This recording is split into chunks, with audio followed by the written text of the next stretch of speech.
Good evening, and welcome to Riderpiece Theater. Me, Alistair Dayhawk, and tonight, me proud to present Kamen Rider Geats, episode 42, The Shogun's Revenge.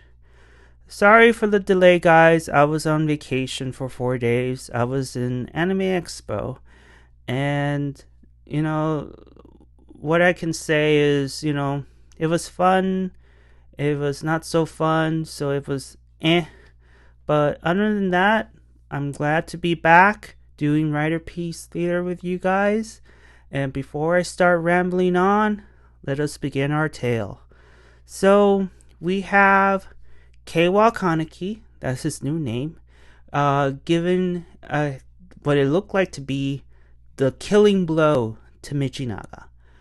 But then we get to discover that Michinaga caught the katana with just one hand, so he managed to save himself.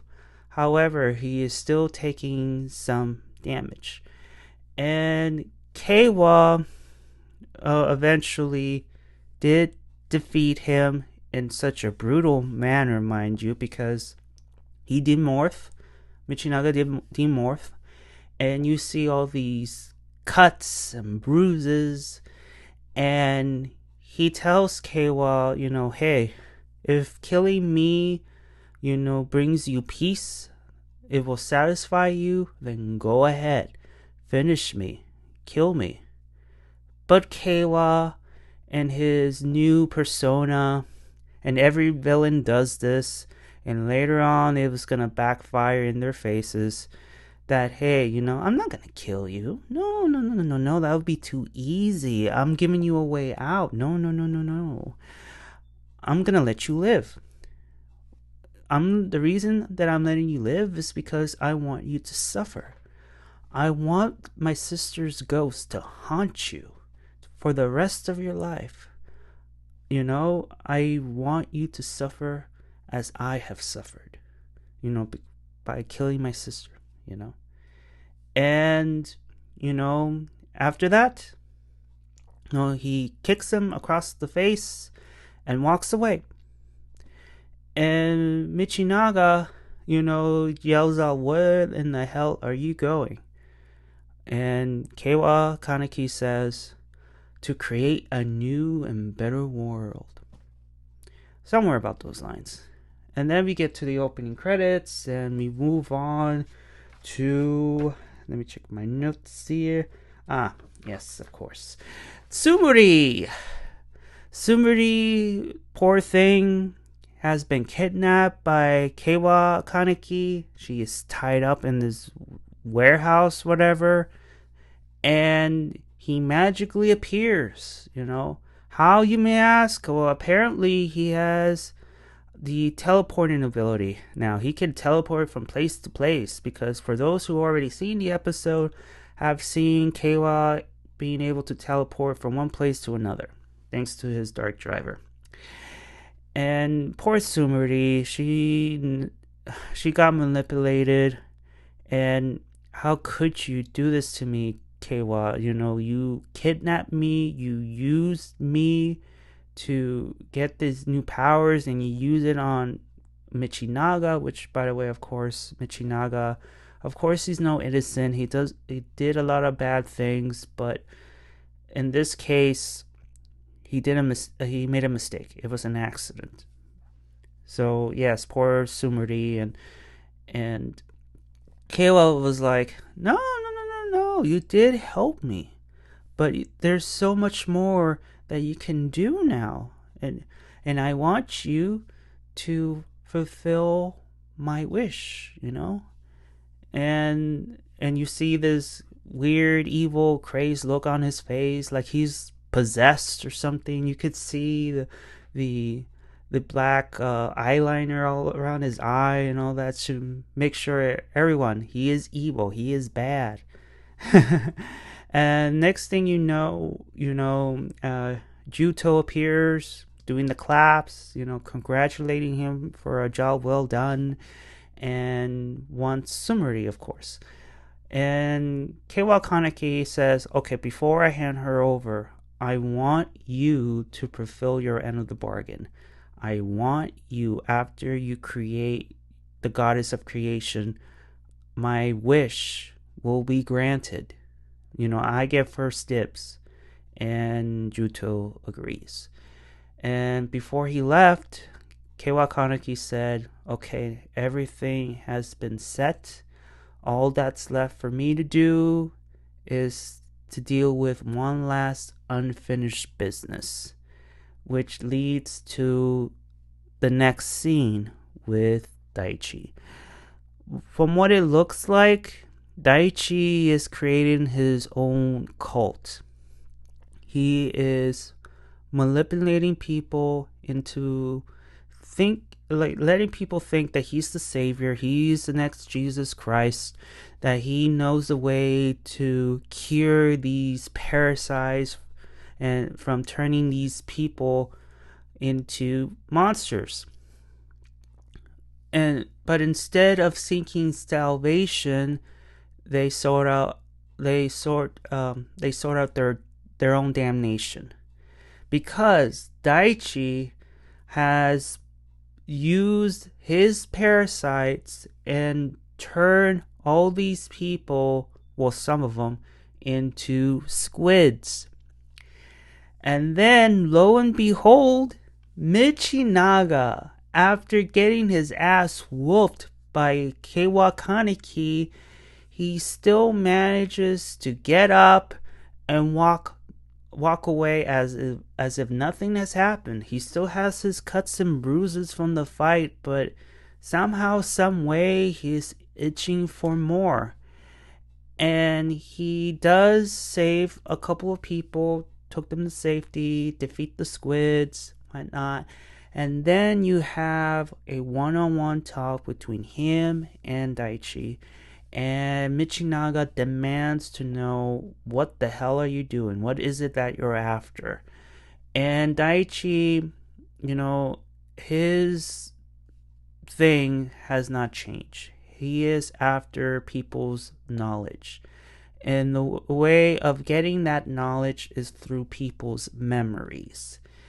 And he further explains that during his time with him and Azu 2.0 and just working in the Jamoto Gardens, he found a way to achieve that. And he used that knowledge to not only to rebuild the Jamoto, but also create this thing called the Tree of Knowledge. So let me explain.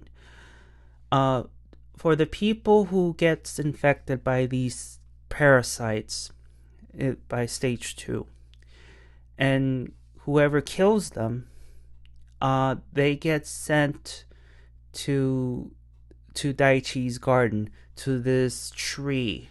It's almost as if their souls are being sucked into this tree. Hence, you can see all the victims' faces on this tree. And this tree bears fruit. And once Daichi eats the fruit, he gains the victim's memories, hence his or her knowledge. In this case, during the flashback, he was eating Sarah's memories, so he knows pretty much everything from her life. And so, as Michinaga was about to do something about it, lo and behold, Kermit the Frog and the Mistress of Games herself, Azu 2.0, intervene and just confirms what Michinaga said, like, wow, you three are in cahoots, aren't you? Yes. And those two said, like, look, we're sick and tired of you interfering. We're here to stop you from interfering, and also do not interfere with Keiwa, because he is my favorite, and I don't want you to interfere in his ascension to becoming the true Kamen Rider. I'm like, Kermit the Frog, that's your ideal Kamen Rider? Him turning evil and just causing chaos and just beating up people that who gets in his way and all that? That's your ideal Kamen Rider there? All right. All right. And then Daichi mysteriously disappears. He's no longer there. So you have a handicap match between Azu 2.0 and Kermit the Frog versus Michinaga, which again, I give kudos to Michinaga after that ass whooping. He can still fight, but just barely, because now we get to see those two use those premium cards Jitto gave them in exchange for the alliance they form. And instead of turning into common riders, they're turning into full blown monsters. Even Michinaga's like, you guys are not common riders. And he ends up transforming again, and unfortunately for Michinaga, he gets overpowered. He had a chance using the rising buckle. He had a slight chance, but ultimately he gets overpowered again, and those two easily defeats Michinaga. And at the end, Azu 2.0, gets the last laugh by saying, "Look, I like you better when you're in despair." And Michinaga, with his final act of defiance, talks to Azu 2.0. I forgot what he said, but he ends up collapsing towards the end, and Azu 2.0 does her signature raspberry, and Kermit and her just walks away. And mind you, we don't see Michinaga ever again after this episode, because he's knocked out. Of course, he's going to be back in the next episode, but I'm saying that there's no more scenes involving Michinaga after 2 battles. Just saying. So we move on to Neon. Poor Neon, like, she still feels responsible, because if she were a common rider still, then none of this would have happened. I would have saved her, blah blah blah. And like, Neon, there is no way. You can't be handcuffed to Sarah to the hip. You can't be around her 24/7. It's impossible. Whether you're a common rider or not, Daichi would have found a way to get to her, and the result would have maybe ended the same. But yeah, so she starts to remember her time with Sarah, and this is where she wants to talk to Keiwa. And now it leads to the next scene, which is again a little bit weird, because you see Keiwa Kaneki with black robes. He was about to infiltrate Daichi's cult. And mind you, how did Keiwa Kaneki know where the location of Daichi's hideout? I have no idea. And then here comes Neon, who, again, how did she know about Daichi's hideout? But and all that. So, but it's either here or there. That's just nitpicking. But you kind of need to ask yourself, like, how did you know? Anyways, Neon stops Keiwa and just wants to talk to him, which they do. They go to the next scene, and Neon just talks to him about Sarah. She apologizes, and she knows about what happened to her, and I failed to keep my promise to her, blah blah blah blah blah. And this is where Keiwa says, don't worry, because once my ideal world has been realized, you will keep your promise to my older sister. And this is where Neon was like, what are you talking about, your ideal world? What's going on? And this is where Ace steps in and asks us the same question. Like, he's curious, like, what's going on here? And this is where Keiwa just like, nah, I'm not gonna have this discussion with you, Ace, and just tries to walk away. But Ace stops him, like, dude, like, why are you so gloomy? What's going on? Also, what the hell did you do to Tsumuri? I need to know where you put her in. And of course, Keiwa Kaneki acts dumb. He doesn't know where she's at. And you see Ace, grabbing him by his clothing and just demands, what the hell did you do to her?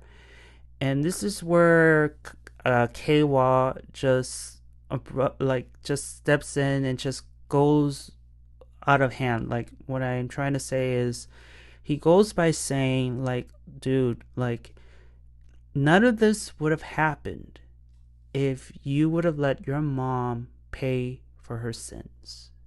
All of this is your fault. And I'm like, Keiwa, dude, again, it's not Mitsume's fault for what happened. She was turned into a goddess, turned into a statue by force. She didn't ask to be turned to a statue. But the DGP management, they turned her into a statue, and they abused her power for many years. For many years. There's no way she had control over her powers because she was forced to. And I can never forget that moment when Win was exposing the truth about Ace's origin and how Mitsume got turned into a statue, and just explains that it was the DGP management that caused all of this chaos. It wasn't her.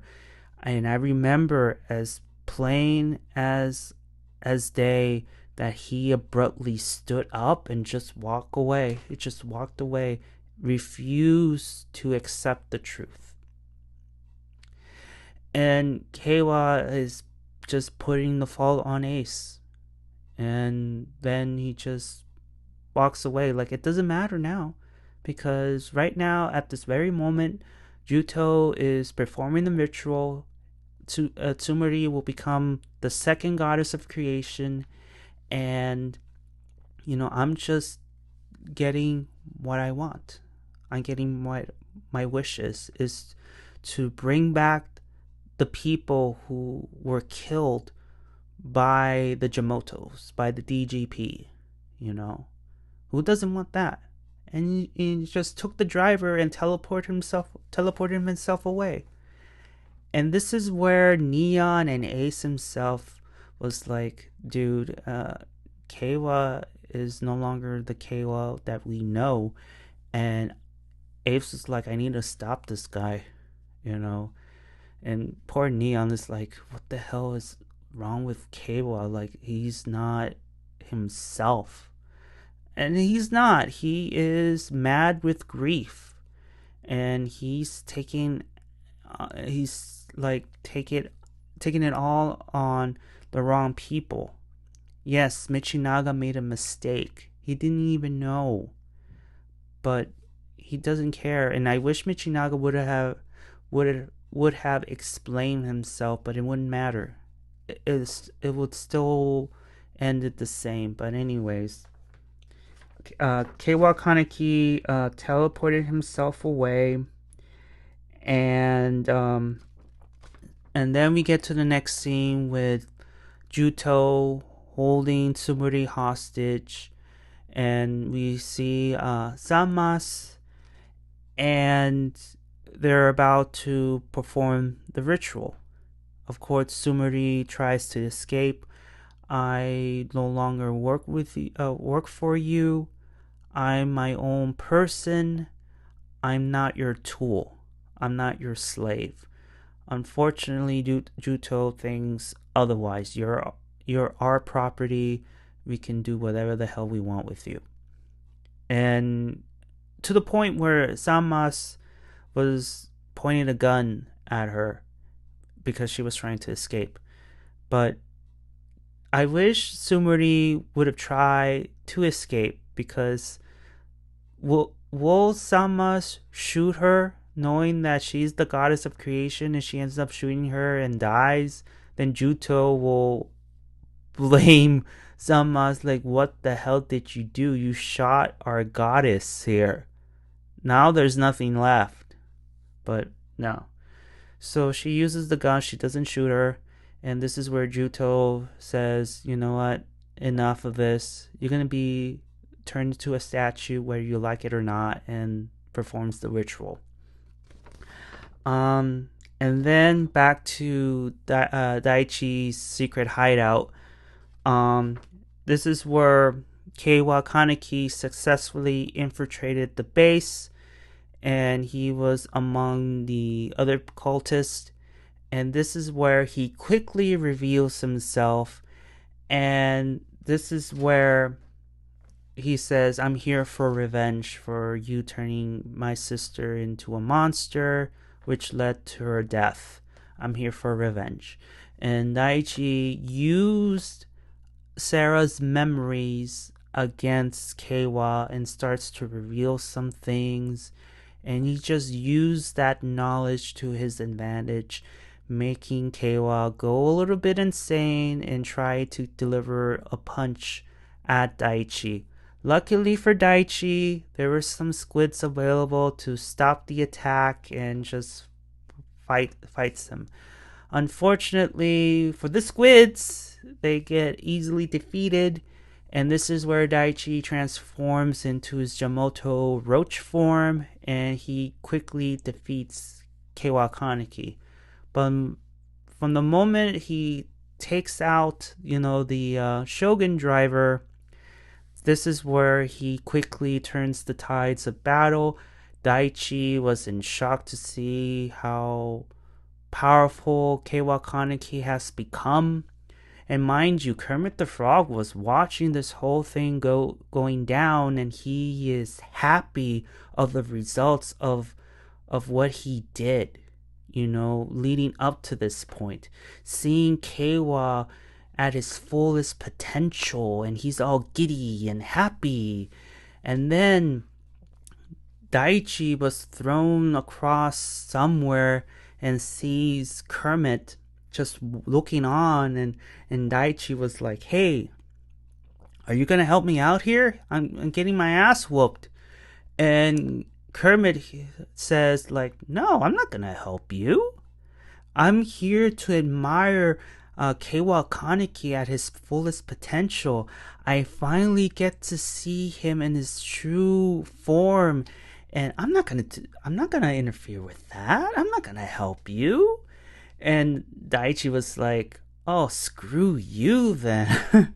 And this is where, Keiwa further beats him up, which reverts back to his human form, and Daichi was on his knees begging Keiwa, look, this guy has manipulated me and you. Let us team up to get rid of him, please. And obviously Keiwa is not interested, and further beats him up. And this is where he grabs Daichi, by his clothes, and he was about to give him the killing blow by punching him, by delivering a punch, and then luckily Ace came in the nick of time, stopping him from crossing that line. And of course Kermit was like disappointed of the result, like, oh, I was so close to seeing that moment, but he turns around and walks away. And Keiwa was like, why are you helping him? Like why are you saving him? Why can't I take my revenge? Blah blah blah blah blah. And this is where Ace says, the fight is over, it's done, you won. This isn't you. And this is where Keiwa Kaneki releases himself from the tails and just says, you know what, it doesn't matter, because my world will come true, my wish will come true. And he just walks away. Well, teleported away. But I wish it would have ended the scene a whole lot differently. And here's how I would have ended it. So Ace ends with, this isn't you. And Keiwa would have responded with, "Okay, Ace, who am I? Since you know everything about me, then who am I? Answer me that." And then Ace, regardless if he answers the question or not, Keiwa will respond back with, like, the old Keiwa was weak. The old Keiwa was easily stepped on, thanks to people like Daichi, and especially you, Ace, and Michinaga. And, he was weak, and just, you know, just easy pickings for people getting used. Somewhere above around those lines, and ended it with, the old Keiwa is dead the moment Michinaga killed my sister, and he would have teleported himself away after that, leaving Ace with, obviously you can't see his face because he was in his rider form, but he would have just responded and just stood there and like, I had no comeback here, because yes, I did fool him a couple of times. I did use him to get my hands on the ninja buckle and all these things, and Michinaga did kind of kill him at the tail end of the JAG, during the Jamoto games. I could see his point. Like, he wouldn't have a comeback from that. I wish it would have ended that way, but it didn't.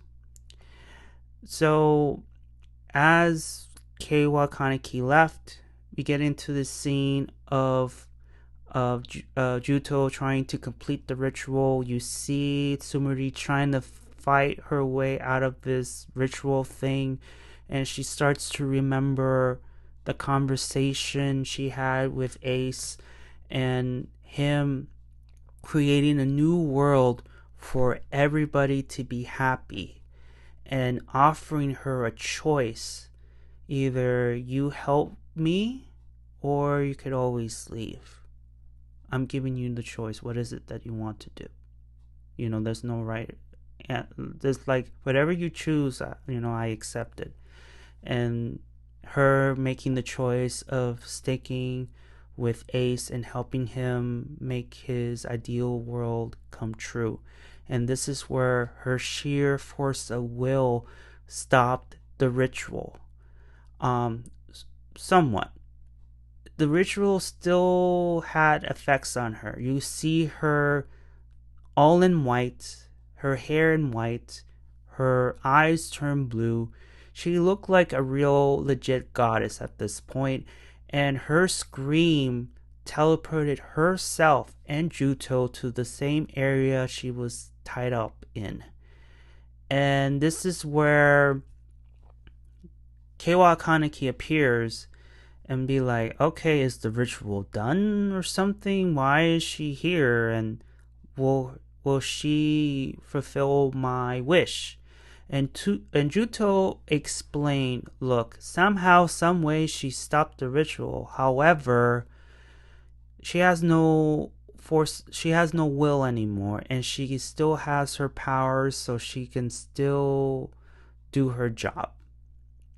And so Keiwa Kaneki just waves the freaking card in front of her face and tells her to do the thing, and Tsumuri just looks away. She just looks down, and you can tell like Jitto was surprised, like, oh, she still has a little bit of her will left. So he ends up using his hitting stick and threatens her to do her job.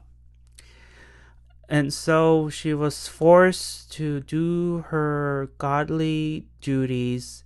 And then we hit to the next scene with Ace hearing the bells, and he knows that, yeah, it's done, it's coming.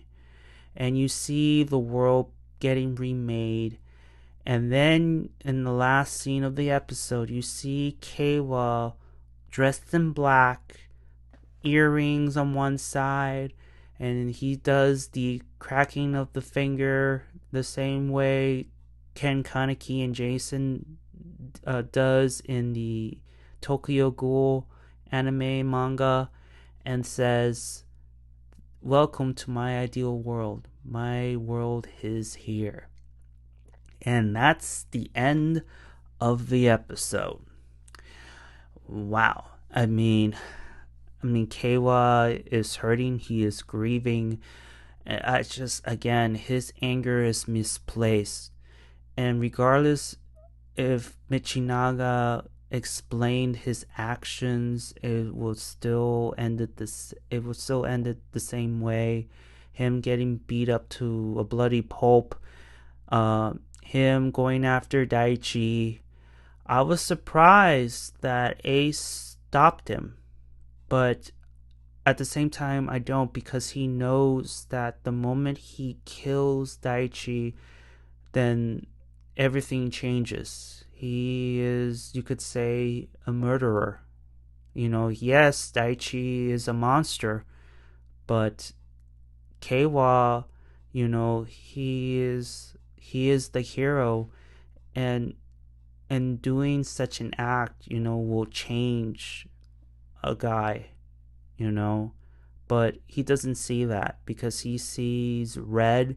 He sees people responsible for Sarah's death. Mind you, she's not dead, because she is trapped inside a tree and her memories got eaten. And I get the feeling that Ace will force Daichi to find a cure from these parasites. How is he gonna do it? I have no idea. But he has more. He has more. How do I say this? He has enough problems as it is, because you have Keiwa Kaneki and his New World Order now, and then you have Kermit the Frog and Aozu 2.0 still on the loose, and of course Jitto. But luckily, Tsumuri has not turned into a statue just yet. She still is Tsumuri, but like, for how long she will fight, that sort of thing.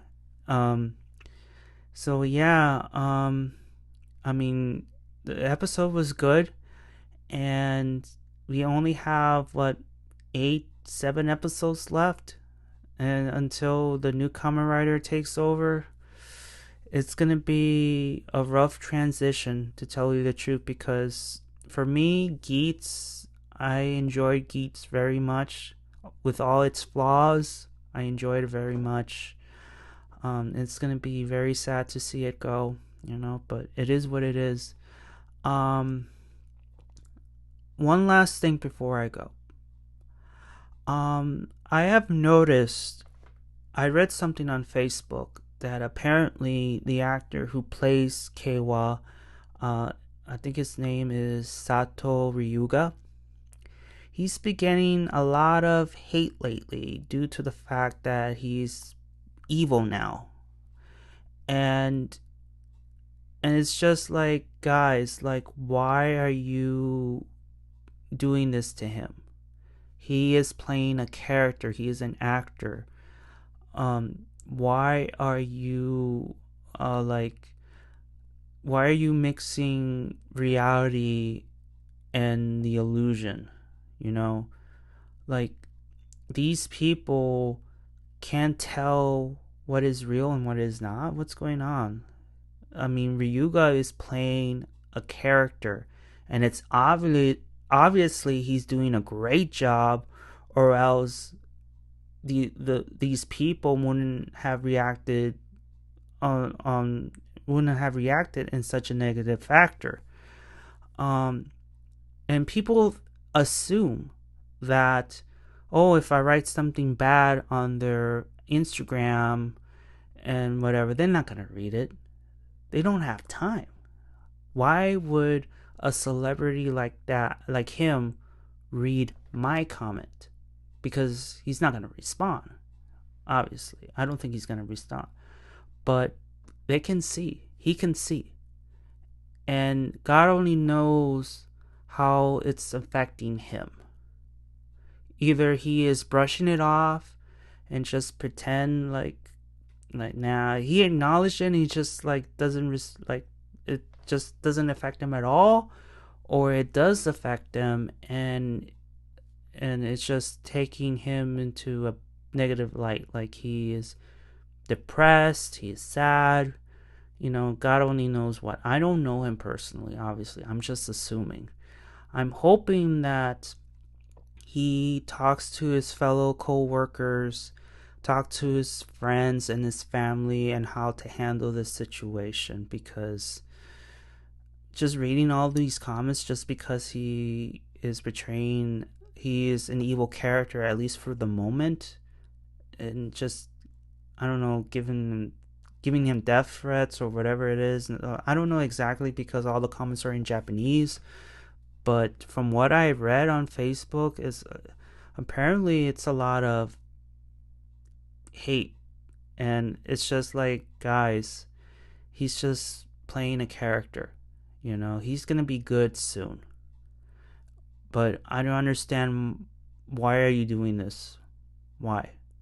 It's just, I find it odd that people cannot separate the character from the actual person, And for those who do follow Ryuga on Instagram or Facebook, whatever it is, Twitter, give him some love.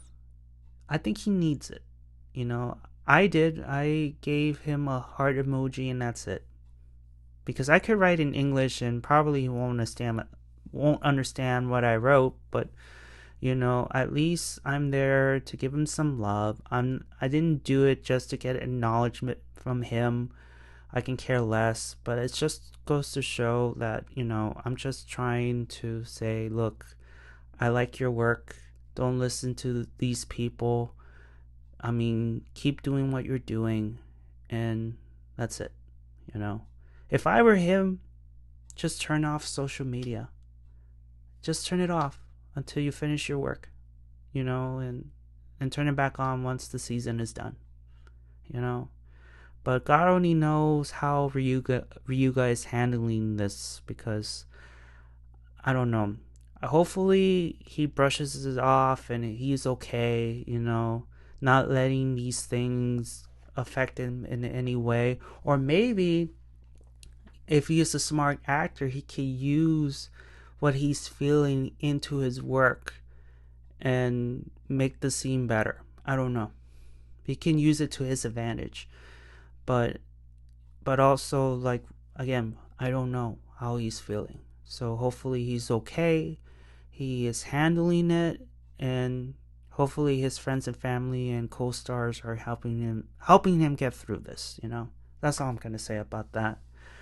Other than that, that is it, guys. Thank you so much for listening. I do apologize for submitting this review this late, but again, I was on vacation, so I'm happy to be back. Thank you so much for listening. Also, please, if you've seen this episode, let me know, like, did you like it? Did you dislike it?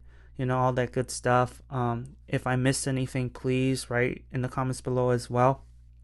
Because even though I have my notes in front of me, sometimes I may have missed something important. So please, write in the comments below. And yeah, please like this video and subscribe.